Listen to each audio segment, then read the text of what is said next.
be doing scale just with the saw.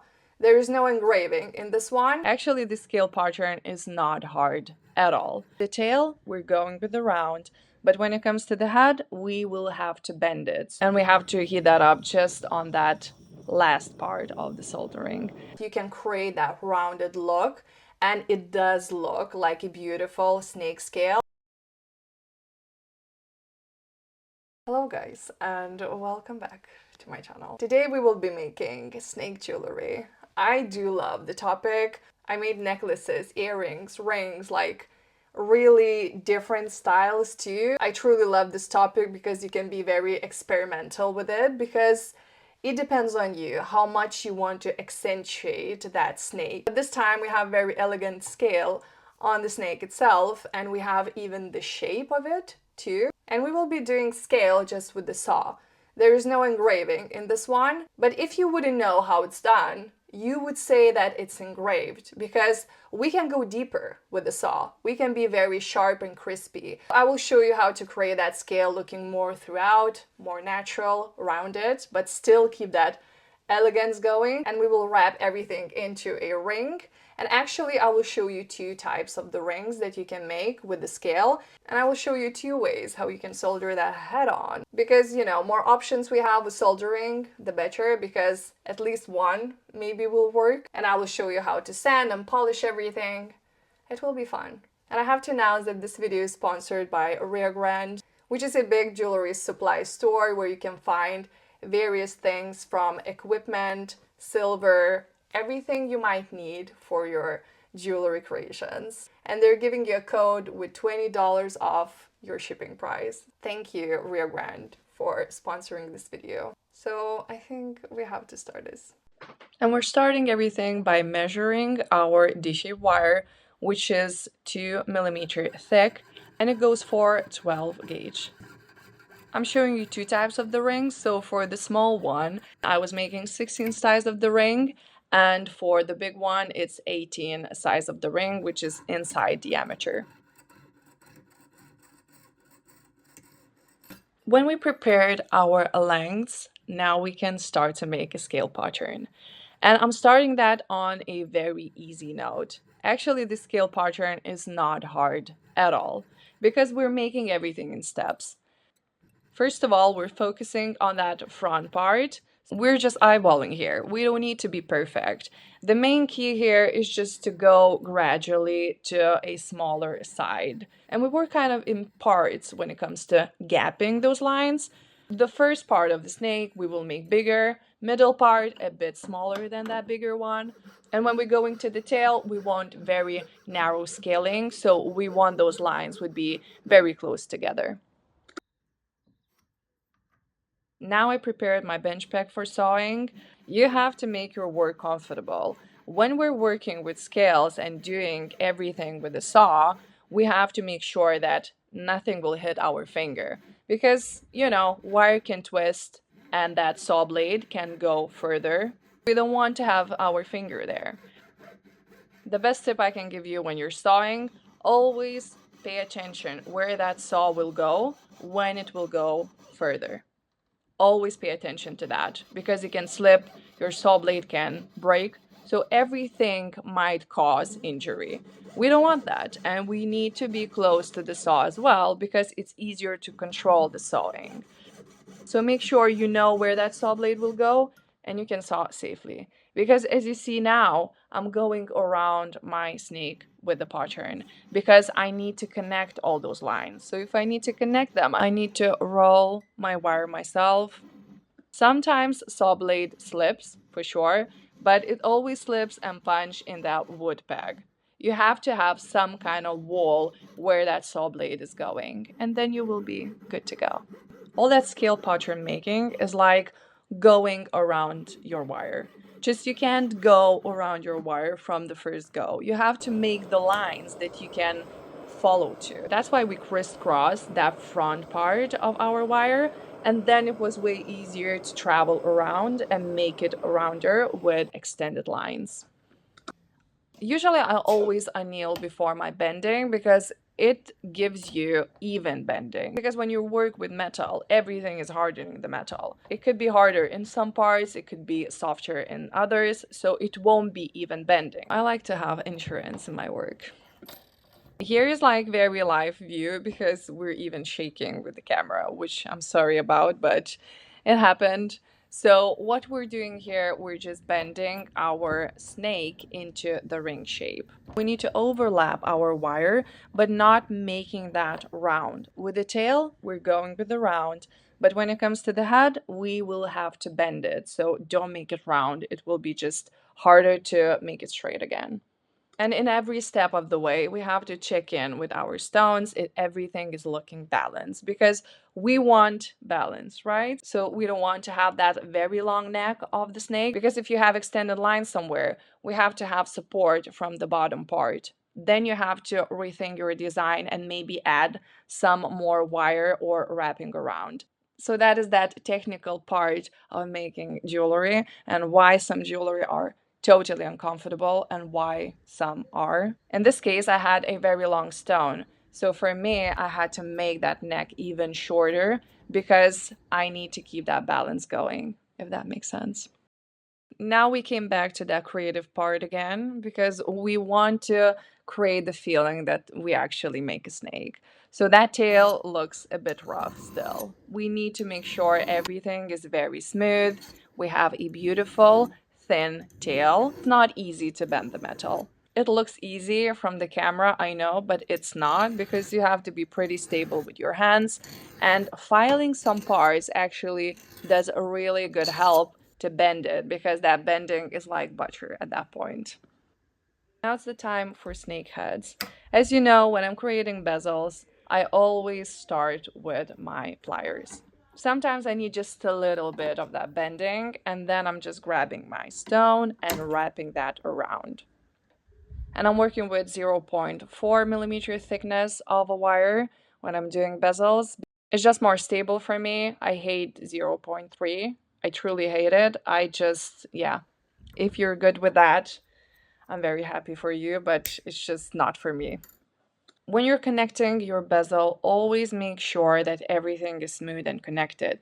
Because from the upper part of the bezel, it might seem that everything is connected, but always look on the bottom part, always look inside of your bezel, that everything would be in one line, nothing overlapping, even tiny bit. We don't want that because we're working with thin metal. So when we will be filing and sanding, we want even bezel wall and it will look way more professional in the end.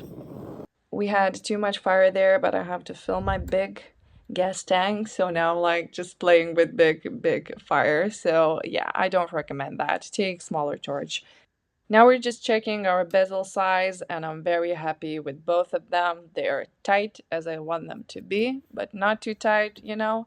Like it's kind of perfect bezel. That's what we want to see and feel. Now we need to solder that plate under that bezel wall. For that we need everything would be flat.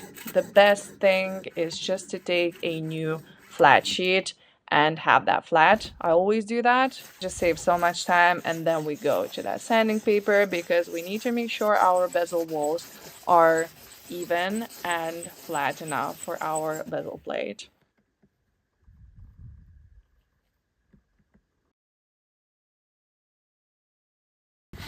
Now we're soldering our bezel plate under. And for this step, we do need more fire. I was talking about that more on my soldering videos, so check that out if you haven't seen it.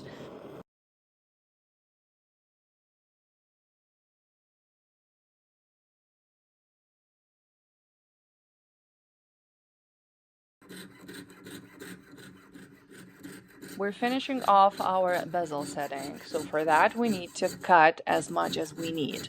For the bigger stone, I will attach that ring differently and I will keep the part of the plate that I could solder my tail on. And for the smaller ring, I'm cutting all the edges off because I will solder the head into the tail. Now we're just doing a sanding part, just we wouldn't have any lines unless you want to see them. And I cut some silver off because I didn't want to have that long neck. I wanted to keep that balance going.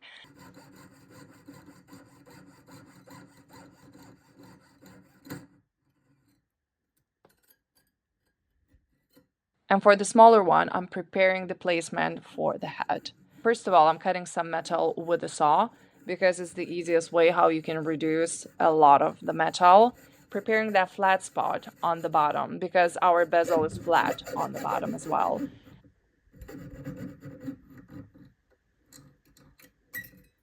For the curved side, we need to create that space that curve would go in.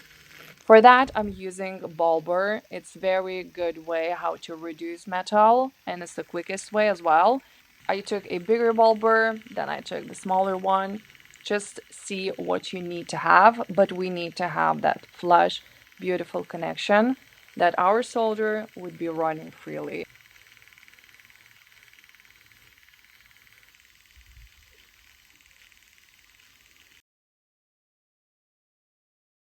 Okay, different connections will give you different positioning when it comes to soldering. Not all the pieces we can lay down like this. This was perfect because I could lay down that on the edge. When you're soldering, always focus on the biggest and a thickest part of the metal. In this case is all of the tail. That's why we heaten that up first. Then we come to our bezel because our heat will transfer to that bezel setting and we have to heat that up just on that last part of the soldering.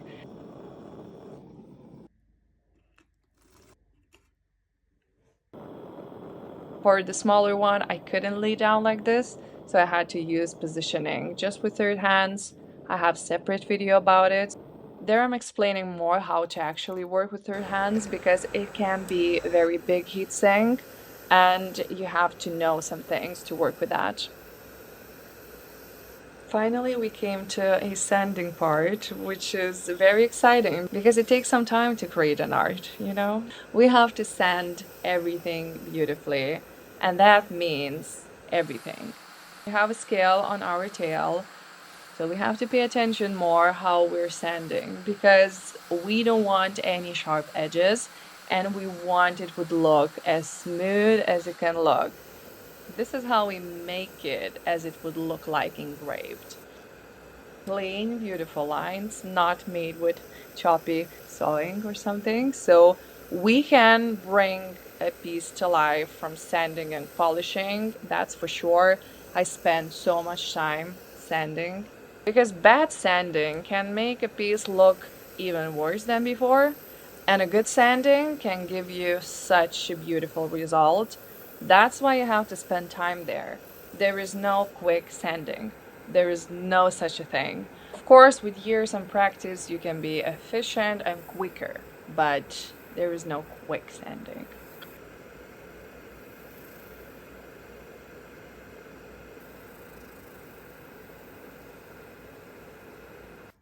For all the sanding, I use Tripoli and a Rouge compound to make that piece even more shiny and scratch free. And then I put patina on, which it's very rare occasion on my channel, so we have to celebrate that or what? I don't know. But scale, you know, when it comes to scale, patina is necessary.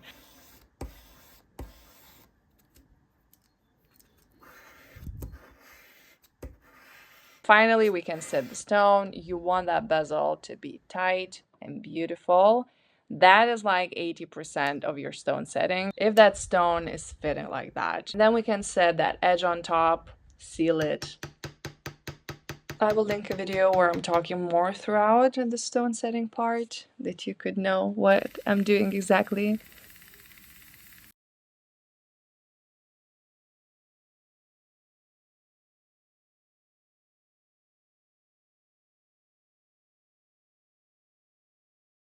Okay, we finished everything and we have a very elegant and beautiful snake ring. We have both of them here. But this one is more exclusive piece, I would say. Very comfortable as well.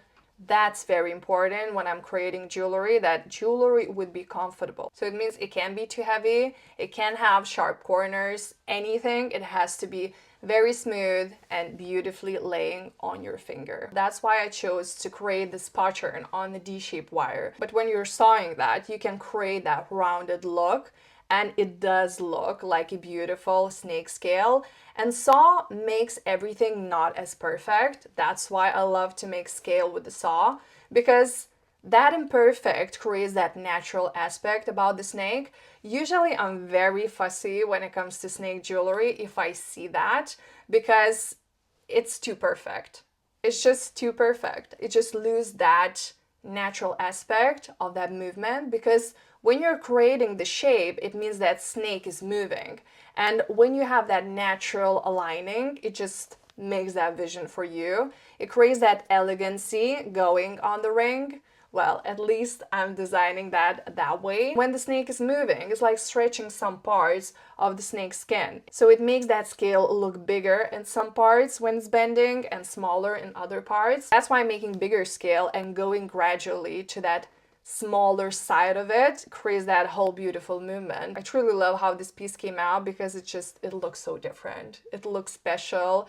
It truly catches the eye, but it's still like elegant and small. I hope it was useful, and I hope you will make more scales in your jewelry pieces, or just create the shape maybe without the scale. It would be pretty too. Even without the scale, if you work more on the shape, jewelry piece does look very cool as well. I do have an earring on my ear, which I made few years ago. So it really depends how you want to see your jewelry piece. For this one, the shape was going on a lot, so I decided to make it without scale, even though the scale maybe would look cool as well. Ask me questions in the comments if you haven't understood something, or maybe you have suggestions how I could make a scale differently, or I could make the shape differently, or maybe how to solder that bezel differently. We're all waiting for your suggestions. So this chat is not only for me. You even correct me on my English and pronunciation as well. I try to make it better, so thank you for noticing and telling me.